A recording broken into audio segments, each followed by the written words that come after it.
Yo, what up, street dogs? There, Kim. Alright, I know this video is a little bit ironic because I'm doing a vlog on it, but this video is actually about writing. So why write? Let me share with you some thoughts. So first and foremost, like, I mean, if you've ever texted somebody or written something or sent an email, I guess you're a writer. And if you've ever gone through schooling, you know how to write, you're certainly a writer. Yo, what up, Sam? Long time no see, man. You still alive and the baby? How's the baby? Good, good. I like the face mask. It's very handsome. All right, so why write is kind of an interesting idea. So I think for a lot of people, they kind of tend to see writing as some sort of like moralistic duty. Is that like, oh, you know, I'm a writer and, you know, I gotta write every day. I gotta write like 1,000 words, 5,000 words, 10,000 words, whatever it may be.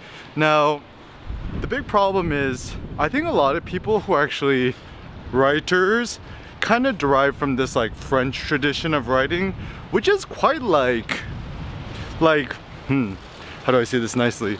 So the history of writing, at least in France, I think there's a lot of pretension, there's a lot of like fakeness, there's a lot of like people who are posturing and people who is just trying to like gain some sort of external legitimacy via writing. And you know, even if you think a lot about the French style, like I'm thinking about like the Romantic period in France, like at least like 200 years ago, which a lot of our notions of art is based on. Essentially, most people who are writers back then, I think most people are quite gloomy. You know, it's kind of like this weird mismatch of like kind of like Christian morality mixed with like romanticism, mixed with like the liberation movement and so forth. So a lot of what we know for writing comes from the French.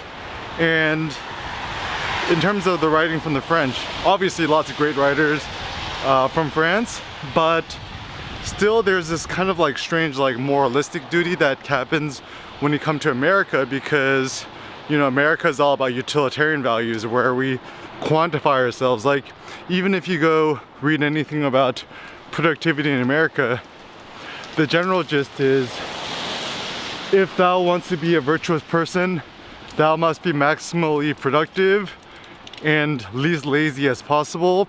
And anytime you're not doing nothing productive, you're sinning and you're a despicable person and you are, you know, going to live in shame, disgust.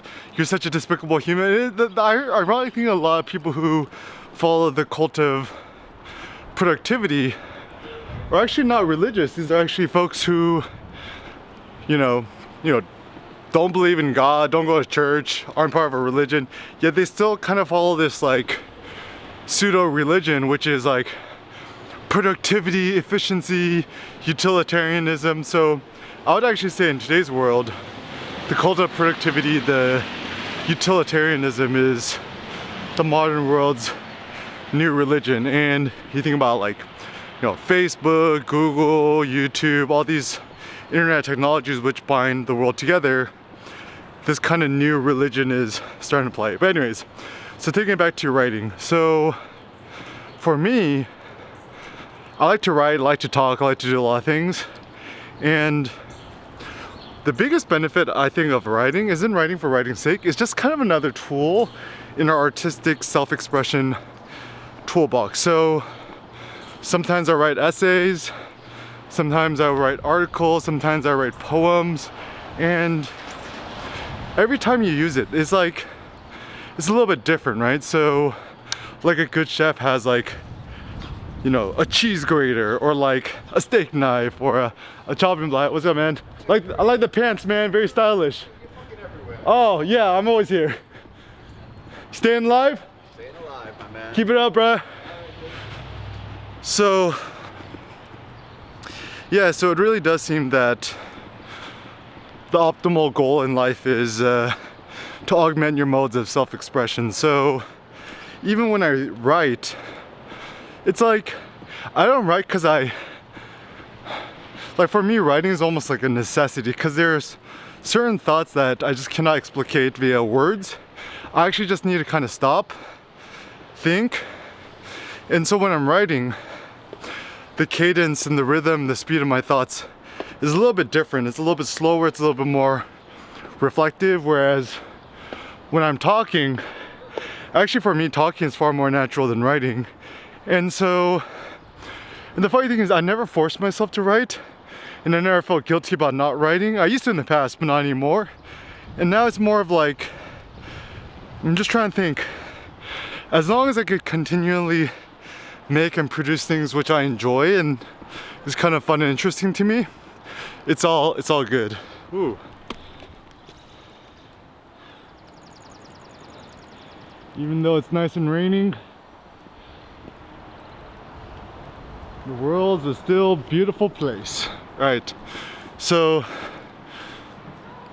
man, actually one of the nicest things about going on walks, just to see a lot of luscious green stuff, is actually a very gladsome thing for me.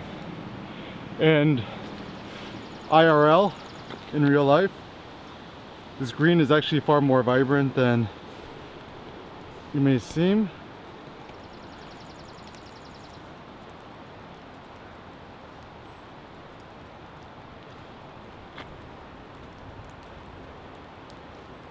So beautiful. Look at all this green.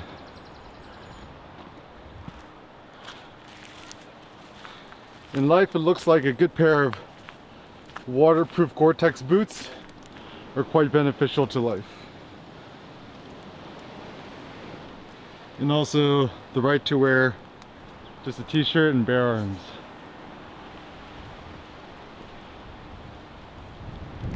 Actually, one of the big benefits I have of just going out and wearing a t-shirt, even when the weather's not so good, is, let us not forget, humans are waterproof. It actually just forces me to, you know, run around quickly, get my blood juice in, and then go back into my nice cozy apartment. But anyways, so taking it back to writing. Writing is not as a moralistic duty, and you should not feel bad about writing when you're not writing, because once again, it's kind of this weird philosophy where one must always be productive, and if you're not being productive, you're sinning, and therefore you're gonna go to hell, or you're evil or morally despicable. And this is also one thing to think about. It's like, what is the negative consequence of not writing? So, I mean, unless you make your living from, you know, writing, and you need to write in order to pay the bills, that's one thing. But if you just consider yourself an artist or just a person and just want to express yourself, you know, how often do you need to write? Do you need to write every day, every other day, once a week, once a month, once every 3 months, once every year, once every 10 years? And I would say the best way to approach it is just ask yourself why write. So for me,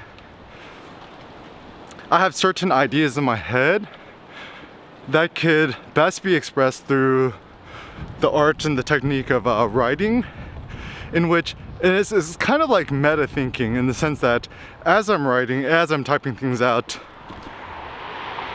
these thoughts in my head become concrete. They become, you know, manifested into external reality via the computer screen or whatever. And I don't really care whether it's digital or analog. I haven't picked up a pencil or a pen in almost like a year. Like only when I got to sign checks, which doesn't really happen that often either. So, and even now, like one of my big problems is actually because I could type so fast. I think I could type like 150 words per minute or something. So I'm actually starting to get like lots of really bad carpal tunnel. I just ordered a Kinesis keyboard for myself, so hopefully that will help a bit. But also I just kind of like to vlog because I'm actually a lot happier, even when it's kind of cold and wet and rainy.